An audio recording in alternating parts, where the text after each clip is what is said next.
അസ്സലാമലൈക്കും, welcome back. വെറും 2 ചേരുവ വെച്ചിട്ടുള്ള ഒരു ബ്രേക്ക്ഫാസ്റ്റ് റെസിപ്പിയാണ് കാണിക്കുന്നത്. ഇത് ഈസിയാണ്, വെറും 10 മിനിറ്റ് മതി ഇത് ഉണ്ടാക്കിയിട്ടെടുക്കാൻ വേണ്ടിയിട്ട്. അപ്പോൾ നമുക്ക് വീഡിയോയിലേക്ക് പോകാം. വീഡിയോ കണ്ടുകൊണ്ടിരിക്കുമ്പോൾ ഇഷ്ടമാണെങ്കിൽ നിങ്ങളുടെ എല്ലാ സപ്പോർട്ടും ഉണ്ടാവുക.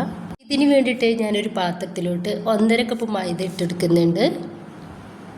അതിലോട്ട് 1/4 കപ്പിന് കാട്ടി കുറച്ചുകൂടി കൂടുതലായിട്ട് റവയാണ് ഇട്ടെടുക്കുന്നത്. ഇനിയിപ്പോൾ നമുക്ക് ഇതിലോട്ട് ആവശ്യത്തിനുള്ള ഉപ്പ് കൂടി ചേർക്കാം. ഇനി നമുക്കിത് കൈ വെച്ചിട്ട് ഒന്ന് മിക്സ് ചെയ്തിട്ട് എടുക്കാം. ഞാനിവിടെ എടുത്തിട്ടുള്ളത് ചെറിയ ചൂടുള്ള വെള്ളമാണ്. അപ്പോൾ അതിൽ നിന്ന് കുറേശ്ശായിട്ട് ഒഴിച്ചു കൊടുത്തിട്ട് അത് നമുക്കിതൊന്ന് കുഴച്ചെടുക്കാം.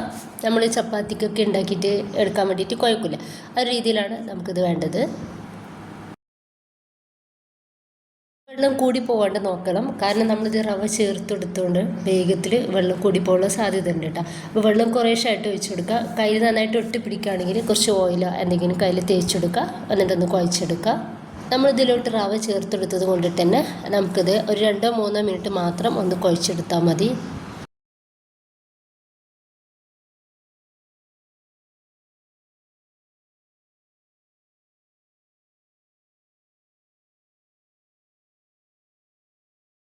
ഇപ്പോൾ ഇതൊന്ന് സോഫ്റ്റ് ആയിട്ട് കിട്ടിയിട്ടുണ്ട്. ഇത് നമ്മൾ റെസ്റ്റ് ചെയ്യാനൊന്നും വെക്കുന്നില്ല കേട്ടോ, നമ്മൾ ഉടനെ തന്നെ ഇതുണ്ടാക്കിയിട്ട് എടുക്കുന്നുണ്ട്. മീഡിയം സൈസിലുള്ള ബോൾസുകളാക്കിയിട്ട് എടുത്തിട്ടുണ്ട്. കൗണ്ടർ ടോപ്പിലേക്ക് കുറച്ച് മൈദ തൂവി കൊടുത്തിട്ട് ഓരോരോ ബോൾസും ഞാനിതുപോലെ മൈദയിലൊന്ന് ഡിപ്പാക്കി എടുത്തിട്ട് നമുക്കിതൊന്ന് പരത്തിയെടുക്കാം. കട്ടിയില്ലാണ്ട് തന്നെ നമുക്കിതൊന്ന് പരത്തിയെടുക്കണം.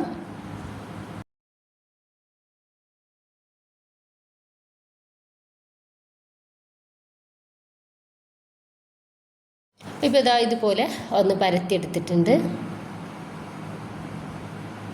ഈ ഒരു കട്ടിയിലാണ് നമ്മളിത് റെഡിയാക്കി എടുത്തിട്ടുള്ളത്. ഇതുപോലെ തന്നെ ബാക്കി കൂടി റെഡിയാക്കി എടുക്കുക. നന്നായിട്ട് ചൂടായിട്ടുള്ള പാനിലേക്ക് നമുക്ക് ഈ ഒരു പത്തിരി ഇട്ട് കൊടുക്കാം. മീഡിയം ഫ്ലെയിമിൽ ഇട്ടിട്ട് നമുക്കിത് തിരിച്ച് മറിച്ചിട്ടെടുത്തിട്ട് ഒന്ന് റെഡിയാക്കി എടുക്കാം.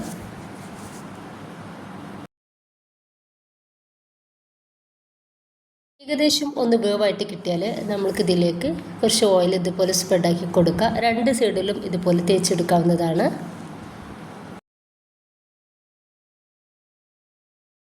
അപ്പോൾ ഇതൊന്ന് റെഡി ആയിട്ടുണ്ട്. നമുക്ക് പാനിൽ നിന്നും എടുത്ത് മാറ്റാം. നമ്മുടെ പൊറോട്ടയുടെ അതേ രീതിയിലാണ് നമുക്കിത് കിട്ടുക.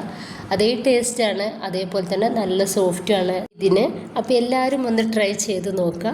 നമ്മുടെ കയ്യിലുള്ള ചേരുവ മാത്രം മതി. അപ്പോൾ അതുപോലെ തന്നെ നമ്മൾ വേഗത്തിലും സിമ്പിളായിട്ട് ഉണ്ടാക്കിയിട്ട് എടുക്കാനും വേണ്ടിയിട്ട് പറ്റും ചെയ്യട്ടോ. അപ്പോൾ നിങ്ങൾക്കിത് ഇഷ്ടമായിട്ട് നിങ്ങളുടെ എല്ലാ സപ്പോർട്ടും ഉണ്ടാവുക. ലൈക്ക് ചെയ്യാനും സബ്സ്ക്രൈബ് ചെയ്യാനും കമൻറ്റ് ചെയ്യാനൊന്നും മറന്നു പോകണ്ട.